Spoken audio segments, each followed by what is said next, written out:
How's it going, motherfucker? So I wanted to make another video here really quickly talking about Chester Bennington here.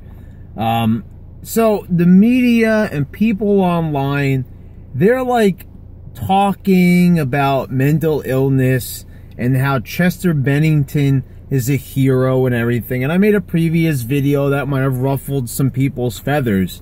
But it's pretty much, you know, just how I said it. I still stand by those words. Chester was an amazing artist. I admire his work. I thank him for the years and years, the decades of entertainment that he provided in my life. But people saying that he changed the world, I'm sorry, guys, but I just don't see it. Music doesn't change the world.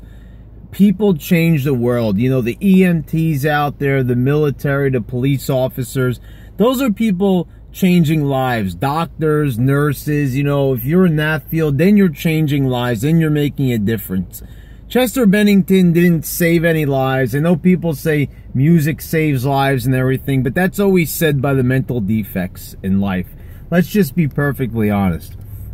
You know, and I'm kind of getting sick and tired of them promoting and celebrating. Now, when I say, you know, I'm talking about the media. I'm talking about the social media people who are out there tweeting for attention, you know, virtue signaling, and they're doing everything they have to do to try to get themselves over and try to say, oh, look how much I care about Chester in Lincoln Park, despite the man's flaws. See, the thing is, I'm so sick of this because it's not that post-mortem we should always forget about the person's flaws, because there's a lot to learn about somebody like Chester Bennington. You could learn a lot from a life like this. You have a family, you have kids, you have everything you could ever want, but yet you're depressed. And, you know, depression just doesn't cut it. I'm sorry, because I happen to know a lot of people. I've had a lot of people close to me with mental disorders. And the thing is, it's not just the depression. Depression is, you know, they easily just say that to try to get you to take medication and everything. So you go to your doctor. You know, if you're just going to like your normal like care provider, they might prescribe you some medication. They might say, you know, try this out if you're feeling a little bit down. Half the time, it's not even being prescribed by a psychiatrist. I highly doubt that. Because if you truly did go to a psychologist who analyzes you, and then are sent to a psychiatrist who could legally prescribe you medication, then you're not getting the full mental care that you need. So if they're writing it up to be, and I'm guys going to let you know, my ex-girlfriend had massive depressive disorder. That was what they called it. And she actually went to a psychiatrist. And the thing was, it was way more than just that. And if you're asking why I broke up with her, that was one of the reasons. Anyway, you know, most people know that who've listened to my channel for a while. You know, when my videos changed the scenery, you could clearly see that I was in a different apartment, and that was her apartment. You know, so I've only mentioned that like once or twice on this channel, so I just want to clarify like who I know for the purpose of this video. So that it's just the tip of the iceberg. So if you're saying that, you know, Chester Bennington was just depressed, if that's what you truly believe and the man killed himself, then you have no idea what the fuck you're talking about. People just don't get depressed, and they're a little bit sad by life. Depression is, you know, it's in different degrees, and you could have massive depressive disorder, but a lot of times it stems to different things. You could be borderline personality disorder. You could have that. You could have bipolar. You could have schizophrenia even. And all these things, you know, the man was suicidal. And if you took and you studied this guy's brain, his brain waves would not be the same as somebody with just normal depression or a normal person in life. Pretty much what I'm trying to make, the point in this video, what I'm trying to bring home, what I kind of started but didn't really finish, why it's necessary for me to make this second video, we can't normalize depression and we can't normalize mental disorder, because once we do that and we make each other equals, that's insane, because these people should not be celebrated. They shouldn't be shunned from society. I wrote that on Facebook, and a friend of mine, you know, took it the wrong way, was mistaking my my words for that of hurtful words, and trying to, you know, disparage people who had mental disorders, trying to put them down and saying they should have been shunned from society, and, you know, that these people should be ignored, you know. And the thing is, I didn't say that. I didn't say that people with mental disorders should be left alone or shunned from society, or they're not people, they're subhuman. I'm not saying any of that. You know, this is the thing. You say one thing on the fucking internet and everybody loses their goddamn fucking minds.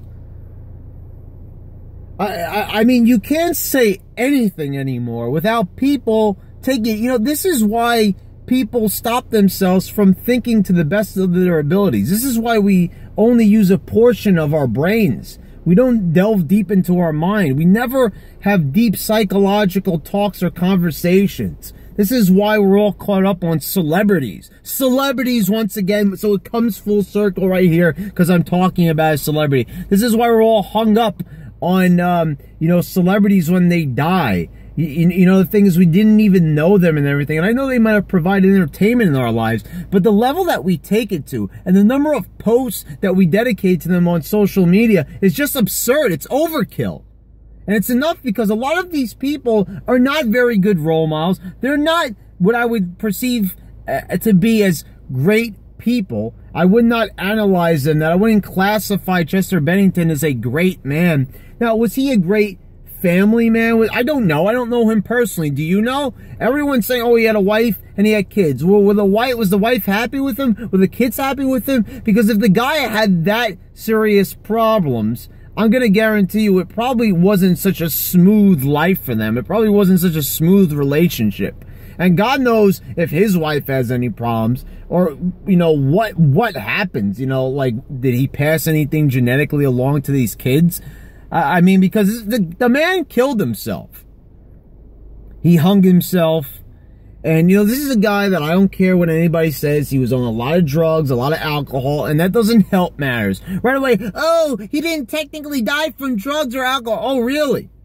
I can guarantee you, you ask any doctor out there who knows what they're talking about and will tell you that prolonged drug use and alcohol use will contribute to your mentality and your overall health.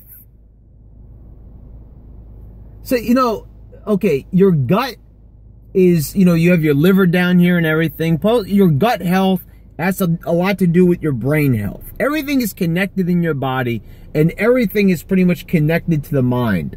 So, you know, your mind is going to be affected one way or the other. You know, when you're sick and you're not thinking straight, well, there you go, right? When you're tired, you're not thinking straight, right? Your body is connected to your mind. Boom. Another example right there. So before you start saying that, oh, you know, it wasn't drugs, it wasn't drugs, it was drugs. It definitely contributed to it. It didn't help matters. Why do you think when people go on medication for depression, sometimes they actually get worse? They go on different medications, even have nothing to do with depression, and it could lead to depression. So, you know, stop becoming your own doctor and trying to pinpoint different things, because most people don't know what they're talking about. See, the thing is, though, but what I'm mostly getting upset about, what the point I'm trying to make is we need to stop celebrating this and stop trying to make, like, mental disorders or normalcy. It's abnormality is what it is. It's abnormal brain patterns and waves. These people are not of good mental health.